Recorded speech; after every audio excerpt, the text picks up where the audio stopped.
Hello, everybody. Welcome back to Dominions 5. We are playing as Late Age Utgard in the YouTubers Free For All Let's Play series.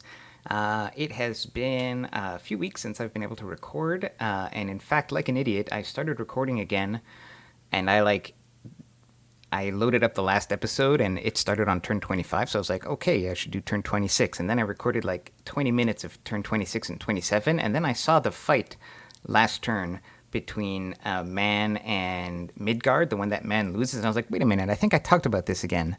So yeah, I just recorded all that for nothing.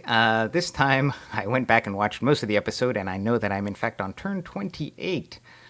So here we are. Before I go through this turn, I should mention that, well, like I said, it's been a few weeks for me, so we've got about 10 turns or so banked up that I got to record. And also, in the meantime, this was a few weeks ago as well, but we recorded a sort of discussion. It was very long. It was 2 hours, but it was a lot of fun. Most of the players were there. We just did it on Discord, on voice chat. I was in transit. I was like in my car for most of it. But so I don't have a recording, but you can definitely find it on most of the other YouTubers' channels. So we talked about a lot of things, mostly questions from the viewers, and also stuff about this game. Although of course we're careful to not do any diplo and circumvent the rules that we set for each other. But anyways, it was interesting. Just sort of a long chat. I encourage you guys to go listen.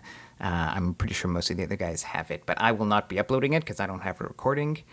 And let's get into this game. So turn 28, messenger from Pythium. He is, so I remember I had told him, like, dude, get off this throne because I'm about to take it. And he's like, yep, no problem, I'm getting off. So he did that.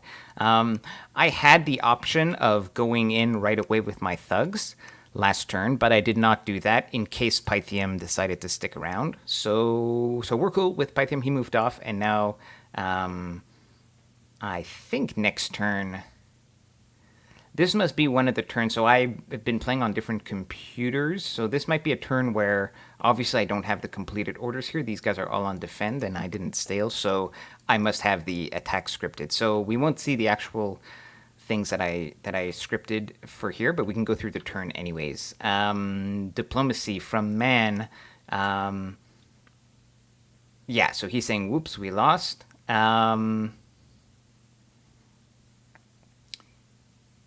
He's sending messages to everybody, telling everybody that he lost against Midgard, and he's worried that Midgard's going to try to grab thrones again. Now, of course, I'm preparing to take a throne away from Midgard, so we don't think Midgard's going to win, but anyways, that's his diplo.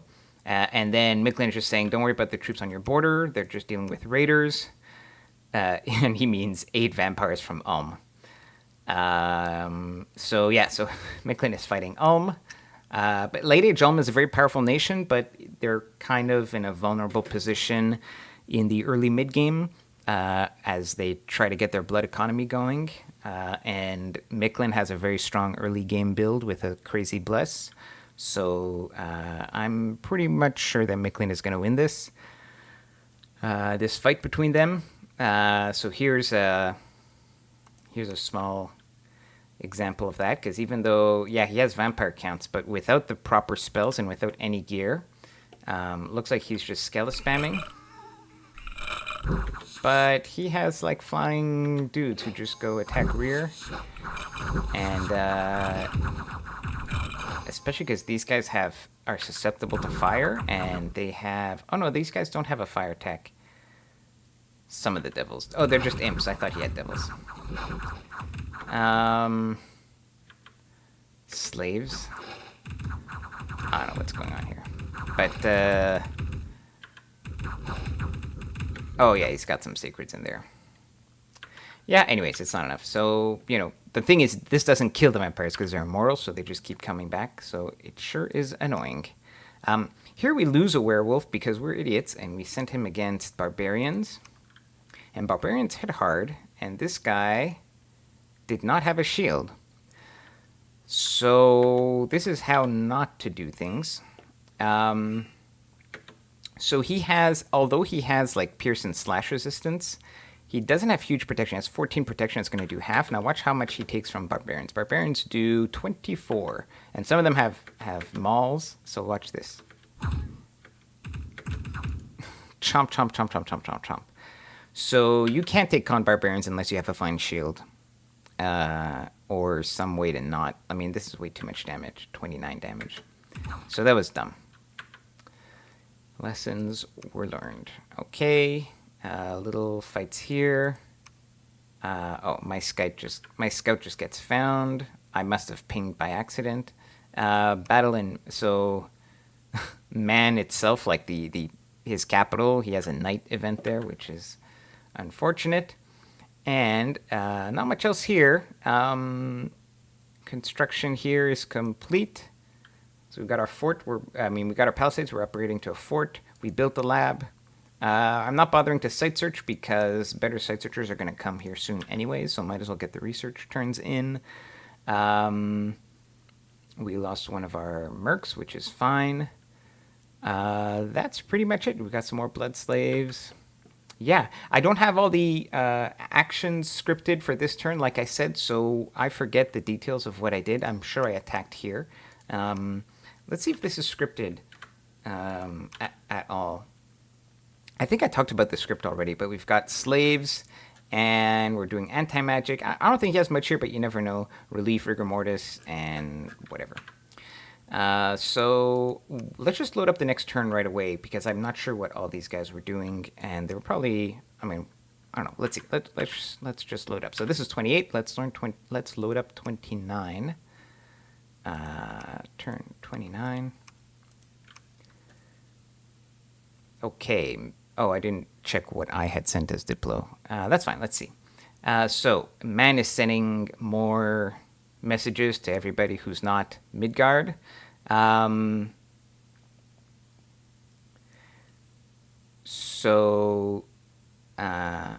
He's saying that Midgard has moved his army to take another throne, and that he tried to sue for peace. So Man is just like trying to get the world to fight Midgard in case Midgard gets a throne victory. We're already committed to stopping that, so that's it. Then I think I had sent something to him, but basically Midgard had told me, look, if you ever move any troops into that province that borders the throne in the north, I'll consider it a declaration of war. So I moved troops there just because, I'm going to take it. And so he's saying, fine, we're at war. So he just started doing some raids with his raiders. So let's take a look at this. Let's take a look at this now. So this is, yeah, he's just raiding. So there's going to be a lot of this where he just raids with a single van. So these guys are great raiders. Don't even need any gear. They've got air too, so they just do blessing. By the way, what's his bless? I forget. His bless is rainbow. So attack, morale, magic weapons, shock, poison, defense, magic resistance, reinvigoration, undying, HP, strength. So he doesn't have blood surge. Mountain survival, okay, and combat speed. All right, so just a kind of classic rainbow bless. So he does blessing, then he should do mist form. There it is. Oh, and he does flight, I guess.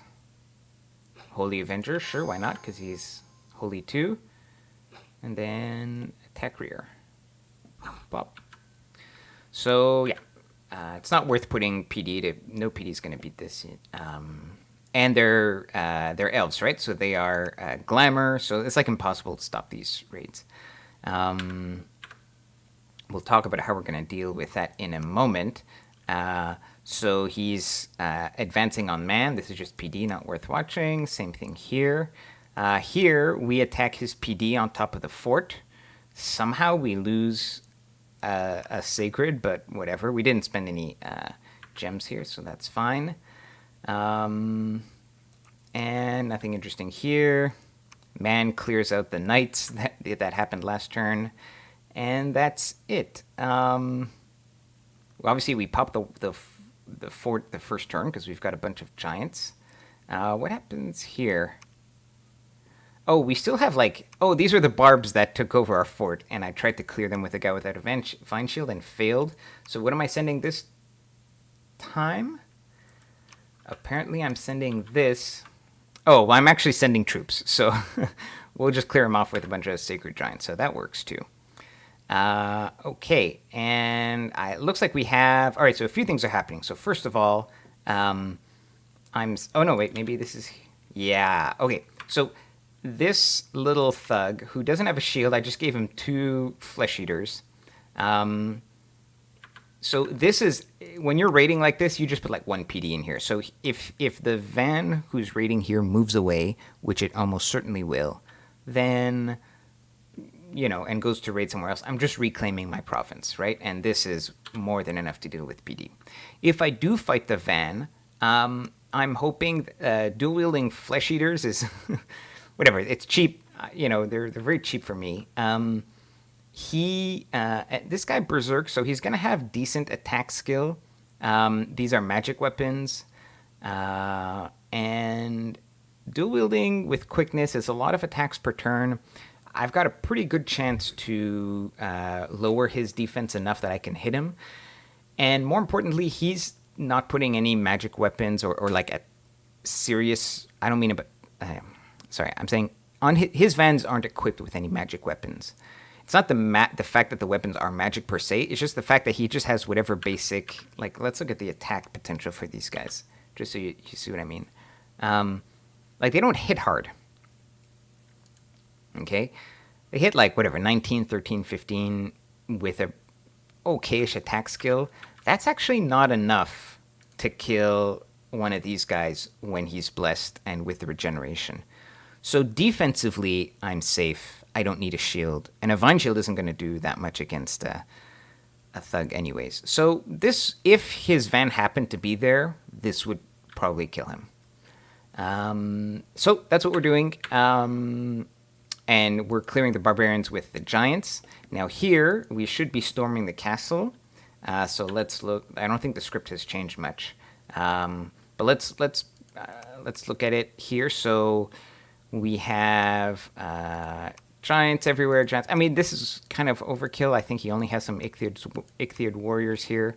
But we've just got our crossbowmen and some support spells. Relief, rigor mortis. That's all that's going on here. There's nothing too fancy, and we've got our 2 thugs. Now, what's going on here? She's teleporting somewhere to 65. She's teleporting to here to get her involved on this front. So we'll get to this front in a moment. I'm just going around the rest of the Empire. Blood hunting. I'm empowering... We have a Blood 3 guy. So we're empowering him once in Blood. That'll bring him to Blood 4. Then with the... now that we have Construction 6, we can make the 15 Blood Blood Thorn, which is a +1 Blood, so he'll be at Blood 5. Once he's at Blood 5, it'll be very easy for him to... so he will be, in the late game, he'll be the guy who's going to cast Illwinter.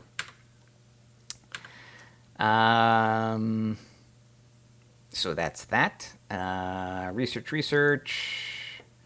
We're Construction 6, so we're building Starshine Skull Caps to boost my Astrals. The Starshine Skull Caps are useful because I can put them on my S2s to make them S3s to teleport them around, and I can put them on my S3s so that they can Mind Hunt eventually. For now, it's mostly teleporting around. Speaking of teleporting around, speaking of S3 to S4, because the other use for them is so they can do Mind Hunt, right? So we need to go get Thaumaturgy 5 for Soul Slay, and then Evocation 6 for Mind Hunt. Also Evocation in general, because I want to get into like Nether Darts and Nether Bolt. And Mind Hunt is really a way, it's one of the ways that I can fight against this raiding from Midgard if he keeps doing it. Because there's no other way. You need a magic phase attack against these guys. So Mind Hunt is good. So that's it for research. Now let's look at what's going here. Looks like I'm mostly patrolling. So what am I sending here? Looks like I'm doing just a small probing attack.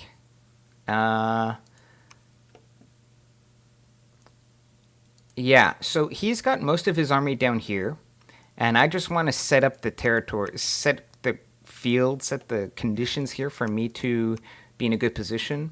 So by claiming some territory, it makes it so that he has to attack into it, and that makes a difference because it means when I reinforce and I move troops, if I control this province and he attacks me into it, then I am guaranteed to get my troops into the province in time. Whereas if he controls the province and I attack and he attacks me somewhere else and he raids somewhere else, then half my army could get stranded somewhere. So, and also this is just a very valuable province and it has a lot of income, so I do want to grab some of this territory from him. And I don't know where this army is going to go.